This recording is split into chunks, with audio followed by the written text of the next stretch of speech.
नमस्कार, सी न्यूज़ भारत पर मैं अखिलेश पांडे एक बार फिर से आप सभी का स्वागत करता हूं। वक्त हो चुका है न्यूज़ बुलेटिन का। इस बुलेटिन में हम आपको बताएंगे कि कैसे मेरठ के विकास प्राधिकरण के आशीर्वाद में फल फूल रहा है अवैध निर्माण। वहीं आपको बताएंगे कि 15 वर्षों से एक तांत्रिक एक क्षेत्र के समस्त क्षेत्रवासियों को पढ़ा रहा है अंधविश्वास का पाठ। और साथ ही आपको दिखाएंगे कि कैसे स्वास्थ्य विभाग की बड़ी लापरवाही से माँ बाप ने खोए अपने 2 मासूम बच्चे। ऐसी तमाम खबरों पर आइए विस्तार से करते हैं चर्चा। मेरठ विकास प्राधिकरण के सचिव चंद्र प्रकाश तिवारी करते हैं जीरो टॉलरेंस का दावा। कहते हैं कि मेरठ शहर के अंदर कोई भी अवैध निर्माण नहीं होने दूंगा। इसके बावजूद भी निर्माणकर्ताओं के हौसले बुलंद हैं। इसको मेरठ विकास प्राधिकरण का आशीर्वाद कहें या मेरठ विकास प्राधिकरण के जोनल अधिकारी अरुण शर्मा का नकारापन कहें। ऐसा ही एक मामला zone C4 Baghpat road Maliana फाटक के पास सौरभगढ़ का शोरूम मेरठ विकास प्राधिकरण के सामने बनकर तैयार है। अब देखना है कि सचिव चंद्रपाल तिवारी सौरभगढ़ के अवैध निर्माण पर कार्यवाही करते हैं या अवैध निर्माण को पूरा कराते हैं। इसके अलावा भी जोन C4 के अंदर बागपत रोड रघुकुल विहार पार्क के सामने एक 400 गज का बड़ा निर्माण, अनेकों उदाहरण जोन C1 के अंदर ईदगाह चौराहे पर अवैध होटल बनकर तैयार है। ये सब मेरठ विकास प्राधिकरण के सचिव चंद्रपाल तिवारी के आशीर्वाद का फल है। अब देखना है कि मुख्यमंत्री योगी आदित्यनाथ के पास विभाग होने के बाद भी मेरठ विकास प्राधिकरण भ्रष्टाचार का अड्डा बन गया है। मेरठ से सी न्यूज़ संवाददाता जावेद अब्बासी की रिपोर्ट।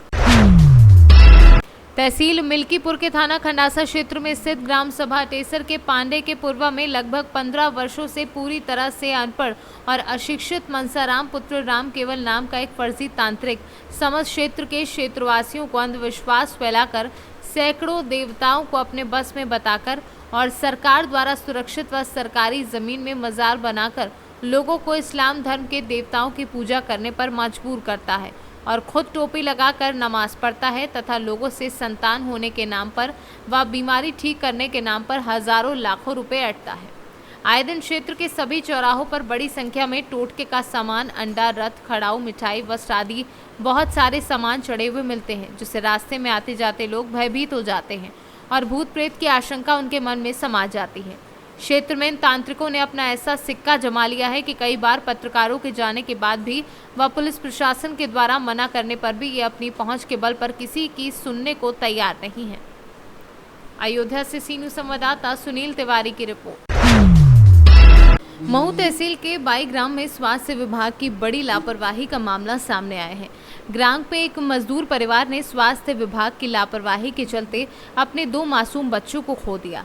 बीती रात मजदूर परिवार के 2 मासूम बच्चे और इनकी मां को तेज बुखार आया था, जिस पर स्थानीय स्तर पर इलाज न मिल पाने के कारण इंदौर ले जाते समय मासूम बच्चों ने रास्ते में ही दम तोड़ दिया था। बच्चों के पिता ने बताया कि स्वास्थ्य केंद्र बंद होने की वजह से हमने अपने बच्चों को गाँव के एक झोलाछाप डॉक्टर को दिखाया था, जिसके बाद रात में बच्चों की ज़्यादा तबीयत खराब हो गई। बच्चों की मौत की जानकारी लगते ही झोला छाप डॉक्टर अपना क्लिनिक बंद कर फरार हो गया। वहीं प्रशासन अब जांच की बात कह रहा है। खराब थी हल्की सी, तो अपन ने इलाज करवाया गांव में, अस्पताल में गांव में इलाज कराया, दवा गोली दिलवाई। उसके बाद में शाम को उनकी तबीयत ज़्यादा डाउन हो गई तो अपन उसको अस्पताल ले गए तो ये अस्पताल बड़वा ले गए थे। क्या बताया पहले आपने किस डॉक्टर को दिखाया? पहले गांव के डॉक्टर को दिखाया अपन ने। डॉक्टर का गांव में डॉक्टर साहब है अपने सिलवाड़ा करके डॉक्टर, तो उसके बाद क्या हुआ? वो उनको दिखाया। तो दिन में दिखाया था, शाम तक बच्चे शाम तक सही थे, कोई दिक्कत नहीं। नाइट में उनको थोड़ा ये प्रॉब्लम है, उसका जी घबराने लगा और 12-2 बजे रात को, तो सांसें थोड़ी दिक्कत आने में लगी। तो मैं उसको अस्पताल ले गया, बड़वा ले गया तो बड़वा में डॉक्टरों को दिखाया, दादा दरबार में, तो बोले टाइम लगेगा। तो फिर दूसरी जगह 2-3 जगह डॉक्टरों को दिखाया, फिर डॉक्टरों ने उसे मरने की कोशिश कर दी। मेरा नाम राहुल है। मुंबई ले जाते वहाँ पे बताया, तो वहाँ पे उसको भी। बताइए क्या मामला हुआ है? भैया हमारे ग्राम बाई में 3 बच्चों की तबीयत रात को बहुत सीरियस हो गई थी। उसके बाद रास्ते उनको अस्पताल ले जाने में 2 बच्चों की डेथ हुई है और एक बच्चा सीरियस है।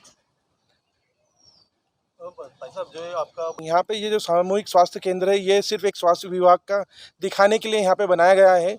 यहाँ पे जो ओपीडी में है, जो ओपीडी है, ये हफ्ते में 1 या 2 बार खुलती है, वो भी 2 से 3 घंटे के लिए। बाकी मैंने पंचायत के माध्यम से हमारे सरपंच साहब ने इसकी शिकायत भी करी थी, तो उनका कहना है कि शनिवार सोमवार मीटिंग रहती है, बीच में हमारा वैक्सीनेशन रहता है, तो 1 या 2 घंटे सिर्फ ये फॉर्मेलिटी के लिए ओपीडी खोलते हैं। और स्वास्थ्य विभाग की कोई सेवा के अभाव में हमारे गांव के 2 बच्चों की डेथ हो चुकी है, तीसरा अपने जीवन मरण में लटका हुआ है। भाई साहब ये इसकी ये स्वास्थ्य विभाग की मिली भगत से ये सब चल रहे हैं हमारे यहाँ झोला छाप डॉक्टर। स्वास्थ्य विभाग को हमारे को जो सुनने में आया है कि इनकी तरफ से कुछ पैकेज जाता है या जो भी जाता है, उसके कारण स्वास्थ्य विभाग ये झोला छाप डॉक्टरों को बंद नहीं करवा रहा है और उनको और प्रमोट कर रहा है। हमारे गाँव में 4 से 5 झोला छाप डॉक्टर वर्किंग में है और स्वास्थ्य विभाग उनको प्रमोट कर रहा है। वह स्वास्थ्य विभाग के लोग आते नहीं हैं, तो गाँव के नागरिक झोला छाप डॉक्टर को दिखाने के लिए मजबूर है। आपका नाम बताइए। मैं लवलेश मीणा। इंदौर से सी न्यूज़ संवाददाता सैयद नजीब की रिपोर्ट। रायगढ़ जिला मुख्यालय से महज 35 किलोमीटर दूर तमनार मुख्यालय बेटी बचाओ बेटी पढ़ाओ चौक में गोंडवाना गणतंत्र पार्टी के पदाधिकारी एवं ग्रामीण रूट की जर्जर स्थिति को लेकर आज धरने पर बैठे हैं। इनका कहना है कि आज रायगढ़ जिला उद्योग क्षेत्र के नाम से जाना जाता है, जहां पर हजारों की संख्या में हैवी वाहन रोड पर धड़ल्ले से चल रहे हैं और आज रोड की स्थिति इतनी दयनीय हो चुकी है कि आज राहगीरों को काफ़ी मुश्किलों का सामना करना पड़ रहा है, जिसको देखते हुए आज गोंडवाना गणतंत्र पार्टी के जिलाध्यक्ष हरिशंकर गुप्ता अपने पूरे जिले के सदस्य एवं आसपास के ग्रामीण जन को लेकर आज तमनार में अनिश्चितकालीन धरने पर बैठे हैं और इनका ये भी कहना है कि जब तक रोड की स्थिति नहीं सुधरती तब तक ये आंदोलन जारी रहेगा। अच्छा, हम आपसे जानना चाहेंगे कि आज किस चीज़ के लिए यहाँ पर धरना जो है बैठा गया है? मैं हरिशंकर गुप्ता गोंडवाना गणतंत्र पार्टी का जिलाध्यक्ष हूँ रायगढ़ का। आज हम लोग जो तमनार क्षेत्र का जो रायगढ़ जिला का जो रोड है, स्थिति बहुत ही ख़राब है, जर्जर स्थिति है, पूर्ण क्षतिग्रस्त है। इसलिए आज हम लोग यहाँ पर आर्थिक नाकेबंदी के लिए आज हम लोग यहाँ पर बैठे हैं। कहाँ से कहाँ तक का मांग है आप लोगों का रोड? हम लोग का मांग है मिलीपारा से रायगढ़ तक और परौद से लेकर रायगढ़ तक। इसमें समर्थन के लिए आप ही के पार्टी के लोग हैं कि और ग्रामीण? हम लोग ग्रामीण के पूरा क्षेत्र के पूरा ग्रामीण हमारे समर्थन में है। और क्या बोलते हैं, जब भी कई बार हम लोग शासन प्रशासन को अवगत भी कराए। हम लोग 15/3/2022 को भी हम लोग आर्थिक नाकेबंदी किए थे और उसमें हमको आश्वासन दिया गया था कि रोड आपका 2 महीने में चालू हो जाए करके। तहसीलदार मैडम उस समय थी, माया अंचल मैडम थी उस समय थी, और बोली थी कि 2 महीना बाद में वो आपका रोड बनने के तैयार हो जाएगा, लेकिन अभी तक रोड बना नहीं है। तो आपका कहना है शासन प्रशासन भी रोड का सूद नहीं ले रहा है, लेकिन आप इसकी हड़ताल के माध्यम से क्या कहना चाहते हैं? रोड का एक्चुअल में आज देखा जाए जिस टाइप से रोड स्थिति खराब है, बच्चे वो पढ़ने आने जाने में दिक्कत हो रहा है। आज समस्या तो काफ़ी हद तक बढ़ा हुआ है, तो इसका कारण किसको मानते हैं? रोड क्यों नहीं बन पा रहा? इसका जवाबदार शासन प्रशासन, यहाँ के जो क्षेत्र के विधायक है उसका जवाब शासन वही है। यहाँ का जवाबदारी शासन प्रशासन और विधायक का है। क्षेत्र के विधायक को आप क्या बोलना चाहेंगे? मैं क्षेत्र के विधायक को वही कहना चाहूँगा कि यहाँ का ग्रामीण लंबी समय से ये मांग कर रहे हैं और हम लोग का पार्टी मांग किया जा रहा है कि रोड बने करके, लेकिन अभी तक शासन प्रशासन और विधायक इसका सूद नहीं लिया गया। इसलिए आज हम लोग बरभाटा चौक में आर्थिक नाकेबंदी अनिश्चितकालीन किए हैं। जब तक रोड नहीं बनेगा तब तक हम लोग यहाँ पर उठेंगे नहीं। अच्छा, ग्रामीणों का ये भी कहना था कि ये जो रोड है हेवी वाहन के लिए नहीं है, लेकिन आज लगभग कहीं देखा जाए तो आज सैकड़ों गाड़ी इसमें चलती है, डंपर। तो इस पर क्या कहना है आपका? शासन प्रशासन के मिली भगत से जो घूसखोरी चल रहा है, रोड का जो एवरेज है, कम वजन का गाड़ी चलना, लेकिन शासन और प्रशासन के मिली भगत से जो यहाँ पर लोअर रोड गाड़ी चल रही है, कोयला ले जा रही है।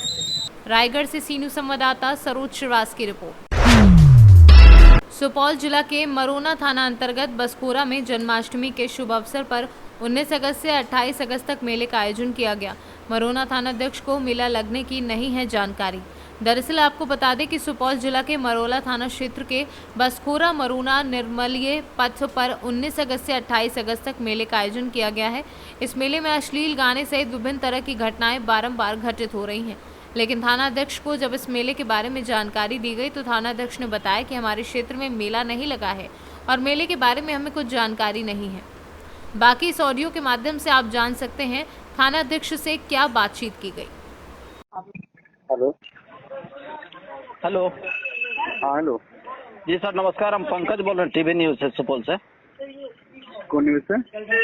मेरा सी न्यूज भारत है, टीवी चैनल से। हाँ, हमको एक चीज जानकारी लेना था, आपके यहाँ बसखोरा में मेला 15 दिन का है क्या? बसखोरा में? हाँ, नहीं जानकारी हमको। आपको नहीं है जानकारी? अब मरोड़ा के थानाध्यक्ष बोल रहे हैं सर? तो आपको जानकारी नहीं है? बसखोरा कितने पड़ता है? बसखोरा अपने में ना, बसखोरा मेला नहीं लगा हुआ है। मेला तो लगा हुआ है और मेला में अभी तक में लगभग 8-10 एक्सीडेंट हुआ है, तो जबरदस्त एक्सीडेंट हुआ है। एक्सीडेंट हुआ है जी, बराबर डेली रात को एक्सीडेंट होता है। कोई खबर तो नहीं किया हमको आज तक। अभी डीएमसीएस से हमको कॉल आया था जो बसखोरा में मेला लगा था जिसमें जो है एक्सीडेंट हुआ है। ना, हमको खबर ही नहीं हुआ, आपको खबर हो गया। अच्छा ठीक है, देख लीजिएगा थोड़ा। सुपौल से सी न्यूज संवाददाता पंकज कुमार की रिपोर्ट। भाजपा विधायक हरीश शाके ने वितरित किए स्मार्टफोन, मां सरस्वती के समक्ष दीप प्रज्वलित कर कार्यक्रम का किया शुभारंभ। बीए फाइनल की 30 छात्र छात्राओं को वितरित किए स्मार्टफोन। भाजपा विधायक हरीश शाके ने कहा, बच्चे हमारे देश का भविष्य हैं। बिलसी थाना क्षेत्र के गांव नागरजूना स्थित प्रेमवती देवी महाविद्यालय में हुआ स्मार्टफोन वितरित कार्यक्रम। बदायूं से सी न्यूज संवाददाता आकाश तोमर की रिपोर्ट। बरेली के बहेड़ी में भारतीय स्टेट बैंक की शाखा मंडी समिति बहेड़ी की ओर से एडम स्कूल में पौधारोपण किया गया। शाखा प्रबंधक उदिता पप्पी के द्वारा एडम स्कूल में वृक्षारोपण किया गया। शाखा प्रबंधक ने एडम स्कूल के प्रबंधक एवं स्कूल के बच्चों के साथ मिलकर स्कूल में पौधे लगाए। उन्होंने जामुन, अमरूद, अनार, गुड़हल आदि के पौधे लगाए। इस बीच उन्होंने बच्चों को वृक्षों के महत्व के बारे में बताया। शाखा प्रबंधक उदिता पपने के साथ उनके असिस्टेंट विभोर राणे भी मौजूद रहे। एडम स्कूल के प्रबंधक गुलरेज अली ने बच्चों और स्कूल स्टाफ से अपील की कि सभी कम से कम एक पौधा जरूर लगाएं और उसके बड़े होने तक उसका ख्याल रखें। साथ ही उन्होंने कहा कि अपने आसपास लोगों को भी पौधे लगाने के लिए प्रेरित करें।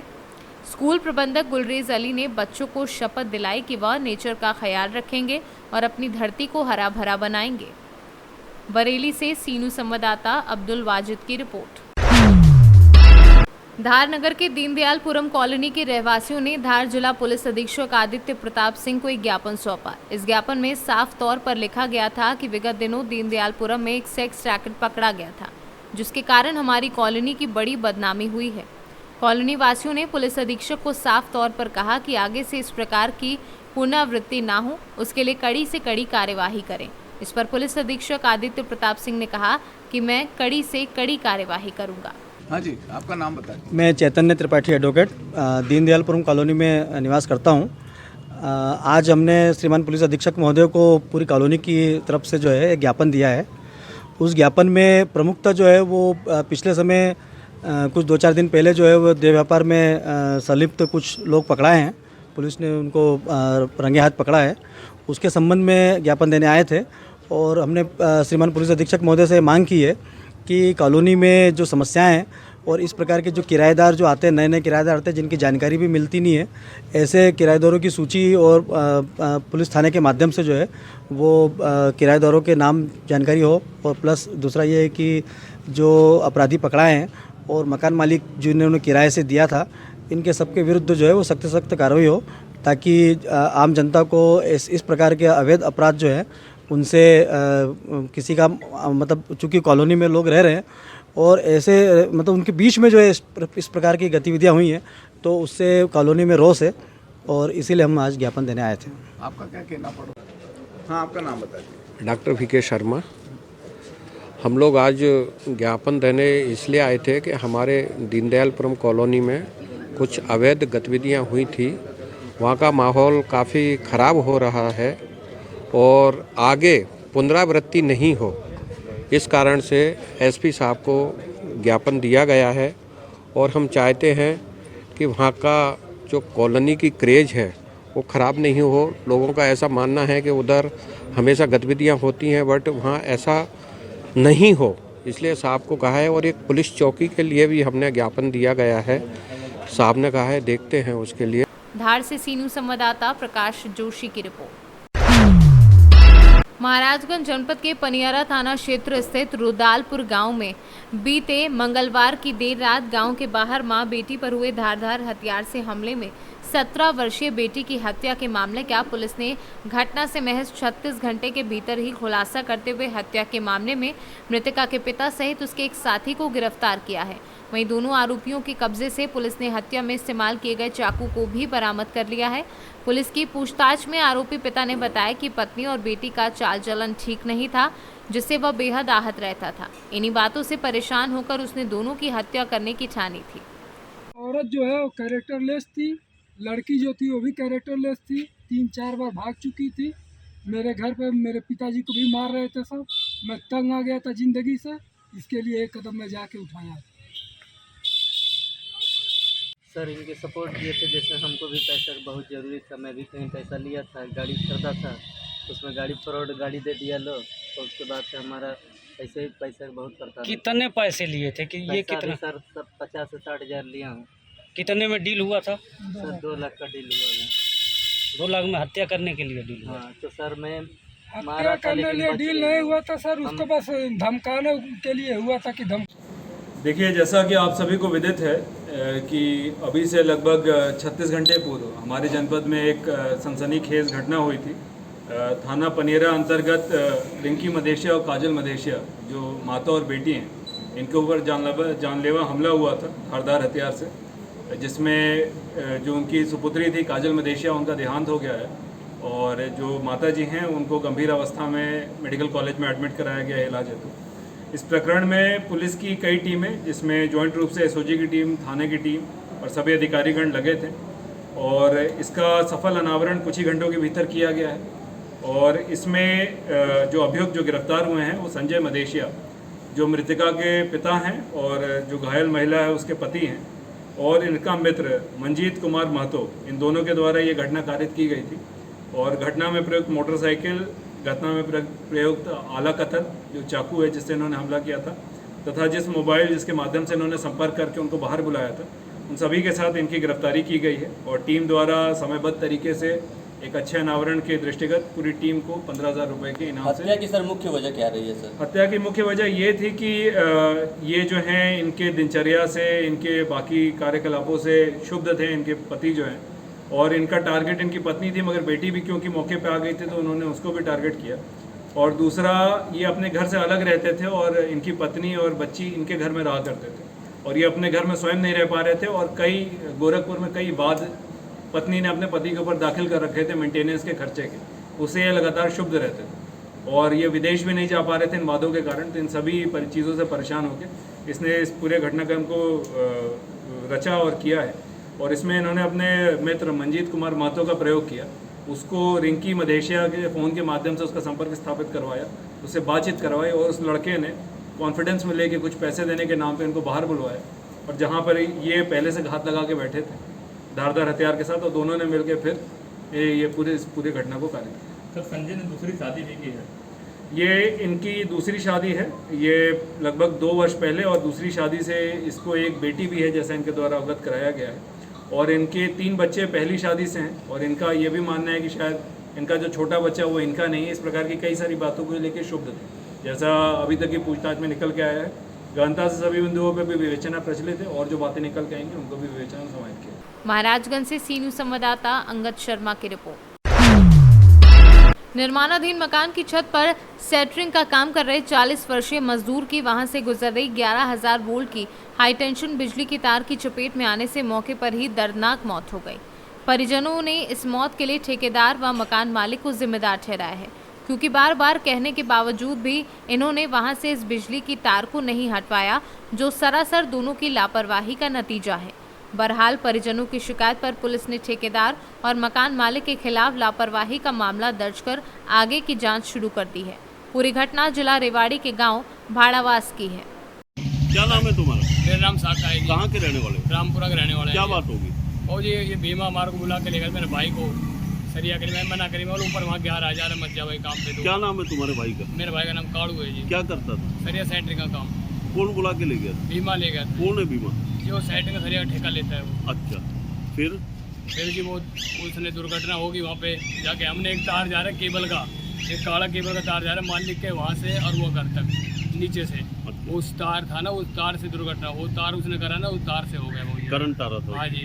तो क्या मौके पे वो जब मैंने मालिक उससे कह दी कि बीमा से भाई तार हटवाओ, कहने के बावजूद जो नहीं हटवाया, हटा वो उससे हादसा हुआ है। तो वो मौके पे मौत होगी?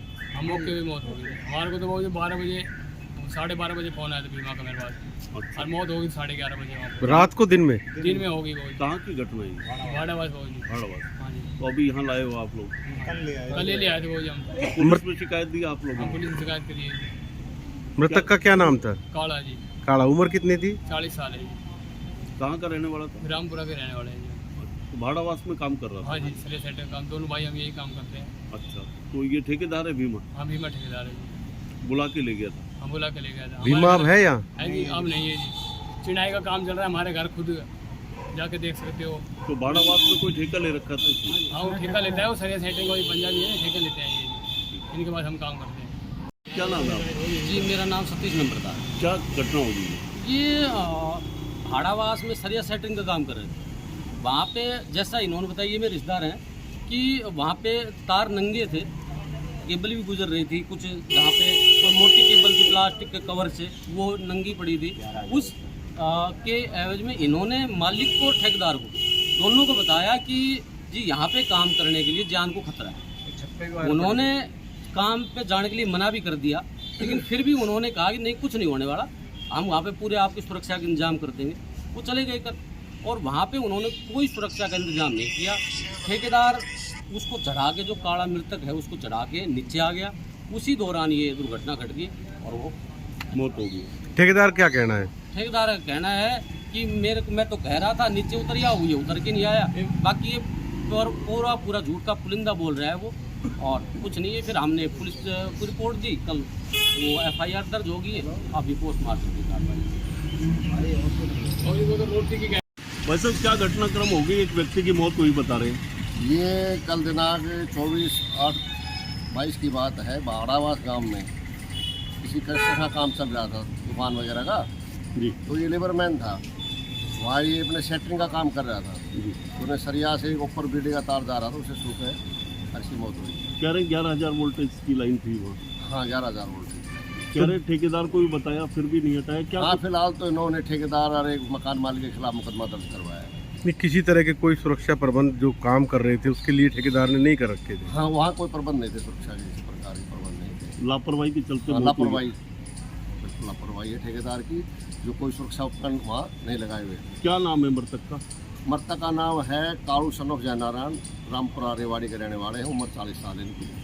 घटना कहाँ की है? घटना भाड़ावास गांव की। तो ठेकेदार का क्या नाम है? ठेकेदार का नाम भीमा है वो। रेवाड़ी से सी न्यूज़ संवाददाता चैन सिंह की रिपोर्ट। फिलहाल के लिए इस न्यूज़ बुलेटिन में इतना ही। देश दुनिया की तमाम खबरों के लिए देखते रहें सी न्यूज़ भारत, हर खबर आपके साथ, आपके हाथ।